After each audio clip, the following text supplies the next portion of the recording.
We're here with Cub Swanson at the IMMAF Amateur World Championship. How's it going? It's going great.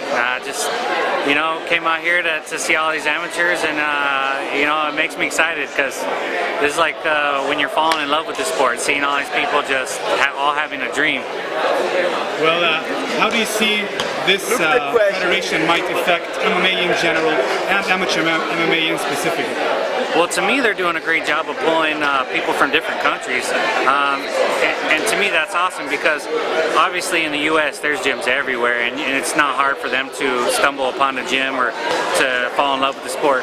But all these guys from all these different countries is just making this sport global, and that's only going to mean like bigger arenas and more money, and just being on a bigger stage, which this sport deserves because it is the best sport in my opinion.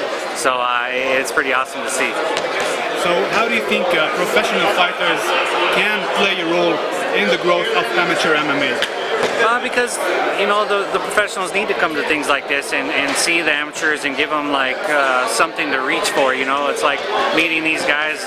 Maybe some of these guys look up to me, and just meeting them, giving them some advice. It really makes their day, and it makes them go, man. He's not that far out of reach from me, and I just think it makes it real to them. And I think pros, it's part of our job to give back and really look at these guys, and really you need to see what's coming up. These are the next generation of fighters. So exactly. So what do you think, like amateur fighters, when are they ready to go pro? Because some of them, go professional after 20 fights, and you see some of them, especially where I come from, they're pros after like 4 or 5 fights maybe. Yeah. So what do you think about that? I think it depends on the coach. I'm not a big fan of them doing a whole lot of amateur fights.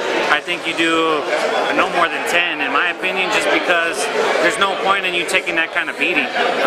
If it is your dream to go pro, I think some people are just competing just to compete.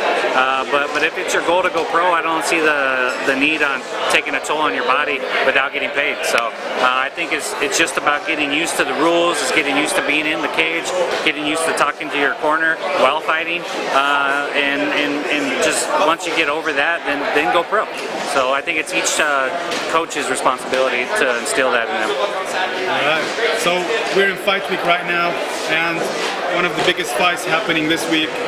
The guys are from your division, Conor McGregor and Chad Mendes. Give me your prediction, and I want a detailed one. Like I want you to tell me who's sleeping, who's not standing at the end of the fight. Well, I mean, it's nobody likes McGregor, obviously, and so I hope he gets his face pounded in. Yeah. All right. What about the Robbie Lawler fight? I'm excited about that fight. Robbie Lawler, he's just raw, gritty fighter, and Rory's more of a technical fighter, and I think Rory's going to have to get a little bit nasty to make it his fight.